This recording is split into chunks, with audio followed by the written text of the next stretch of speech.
Welcome to Stories After Midnight. Today we're going to be reading Thalassophobia by Blood of the Forest. This is from Reddit. I hope you enjoy it. Let's get started. When I was a girl, I was afraid of the ocean. My father had always told me to stay away from the sea, and that alone would have been enough to make me wary. But one night after I'd been sent to a friend's for a sleepover, my father came to pick me up early and told me that my mother had drowned. The wariness that had been curled inside me thrashed at this so violently that I thought I'd drown in the dry room I was stood in. My mother had been an odd woman. She wasn't a bad parent, but it was clear that she'd fallen out of love with my father, and so I often heard strange, muffled arguments through the walls at night. None of the snippets that I could catch really made sense. She would complain how she wanted to return to the sea, as if it wasn't right there on our doorstep. I heard a confusingly intense plea for my father to give my mother a coat, even though she cared little for fashion and had always had the odd ability to shrug off the cold, even when the winds were bitingly cold. When we returned home, the place looked ransacked, but seeing the state my father was in, I didn't question it. In fact, I didn't ask him any questions about that night at all. There had always been an odd distance between my father and I, but the loss of my mother made it worse. I became panicky at any mention of the ocean, a horrible fate when you live a 20-minute walk from the shore. My father took to regularly going out to sea, a change that horrified me even more than it confused me. He'd never been much of a fisherman, but suddenly his friend would call him about a sighting of some potential catch and he'd be off. I was told I wasn't allowed on these trips. I could think of nothing worse than joining him anyway. I wanted to move far away when I left home, but moving is expensive, and I actually ended up a little closer to the sea. I hated it at first, but if I'd left then, I would never have met Sam. Sam loved the ocean even more than I hated it. We met at the pub, and even though his job was just renting small boats to tourists and taking them on little jaunts along the coast, he seemed so enchanted by the sea. He knew myths and legends aplenty, and had told me 3 before our first meeting ended. It was hard not to love his enthusiasm. Being around Sam slowly changed how I felt about the ocean. Sam never actively tried to change my mind. He acknowledged that the seas could certainly be tragic, and my mother's death was tragic, but his attitude was so different than that of either of my parents. My mother had clearly wanted to spend more time at sea, but something had kept her away. And on the other extreme, there was my father, who, even when he had decided he did want to start heading out on fishing trips, he did so with a bizarrely intense determination that had no joy in it. "Maybe he's fishing for the wrong prey," Sam suggested when I expressed my confusion about the situation. We were both a little drunk when this conversation occurred, and right away I could see Sam regretting his words. He'd always been polite with my father, but never quite seemed to actually like him. "What do you mean?" "It's nothing, I'm sorry." I pressed further, though, and eventually Sam told me, "Look, it might not even be true, but I heard rumors that the big catch that your father heads out to hunt is seal." "A seal? What?" I didn't know what I'd been expecting, but it wasn't this. "Why would he?" I asked. "I don't know, but that's what Ben alerts him to. Sightings of seals. Ben says your father pays him, but maybe he was making stuff up." I didn't really know what to do with this information, and our conversation moved on to other things. It wasn't until the next morning that I decided that I needed to know the truth about what my father was doing.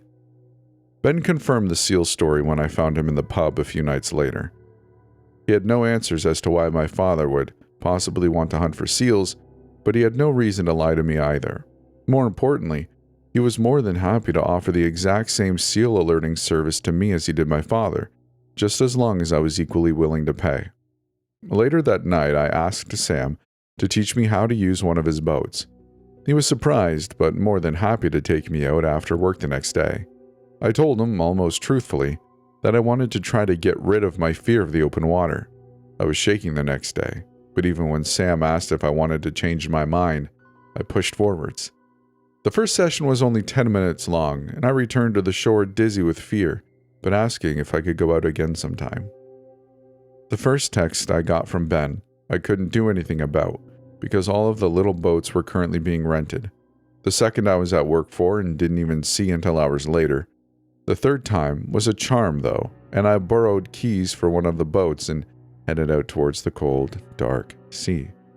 If I hadn't missed one of those 2 earlier texts, then my whole life would be different.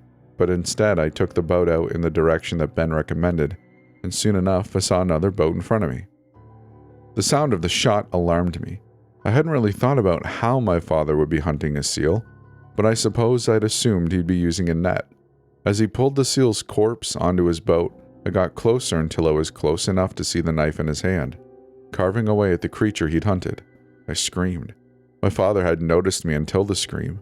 I don't know if the sound of the gunshot had temporarily deafened him, or if he was just so manically focused on the task in front of him that everything else had faded away. But either way, my scream drew his attention. "Stay away!" he yelled. I was close enough now to see that he was covered in blood, and I had been partway through skinning the seal when I had interrupted him. I stood up. It wasn't a seal in the boat. It had been a seal when he'd shot it, I was sure of that. I'd seen a seal being pulled onto the boat, but the partially skinned thing lying dead by his feet wasn't a seal anymore. It was my mother. He'd killed my mother. Sam told me about a legend of Selkie on our first date. Beautiful shapeshifters who can turn from their human form to that of a seal by pulling back on the seal skin they've shed. They love for the sea, but sometimes in myths, a Selkie's lover will hide the seal skin away so that the Selkie is doomed to remain on land. The myth Sam told me never said what a child of a Selkie would be like, but seeing my father there, the skin of a seal in his hand and the corpse of a human by his feet, I didn't care. I moved my small boat close enough to the other, but the sides scraped loudly together, and tore my life jacket off as I ran at my father. His knife was still stuck in my mother's skin, and he failed to free it before I sent both of us over the side of the boat. I unbuckled my father's life jacket and tore it off of him as we thrashed in the water, and then I dove. I'd had no reason to believe that I could swim. I'd never had lessons or practiced, but somehow I knew that I could do this. I had my father's neck in the crook of my right arm, and even despite his panicked flailing and massive drag factor, I was still making progress. My legs kicked forcefully, and I could feel my father getting weaker. I'd never felt stronger. I continued to descend, even after he'd stopped moving, and when I finally returned to the surface, I was alone. I climbed into my father's boat and gently stroked my mother's cheek. Her seal skin was still partially attached to her, and I knew that nobody could find her like that.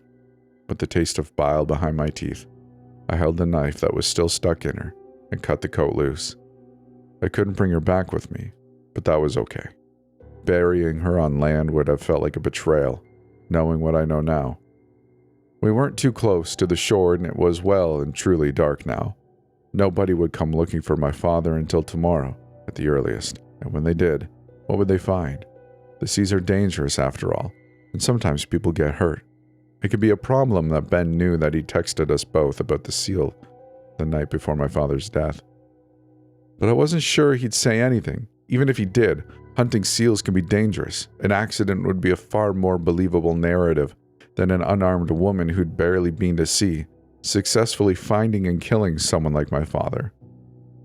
The knife we'd both used to skin my mother was thrown into the sea with her body. I kept the seal skin with me, though I was too afraid to drape it around my shoulders. Would it be able to turn me as it could turn her? Was I ready for either answer to that question? Either way, I wanted it with me. It was the only thing that I felt like it had ever truly belonged to her. Back at home, I dried the skin and hid it away in the back of my wardrobe, uncomfortably reminded how my father must have hidden it from her all those years ago. I remember how much of a mess our home looked when I was brought home from the sleepover all those years ago. I realized how desperately my mother must have searched and how well my father must have hidden her skin from her. I walked into the bathroom and turned on the bath taps. The sound of the water was calming, and when it was finally deep enough, I climbed in. It felt too small, though, and I understood why my mother had felt out of place here. When I was a girl, I was afraid of the ocean. Today, it feels like home. That's the end of the story. Let me know your thoughts in the comments below. If you'd like to support this channel even more, hey, you can do so by liking this episode wherever you are and subscribing and following for more. But there's also a Patreon, actually, as with all YouTube creators.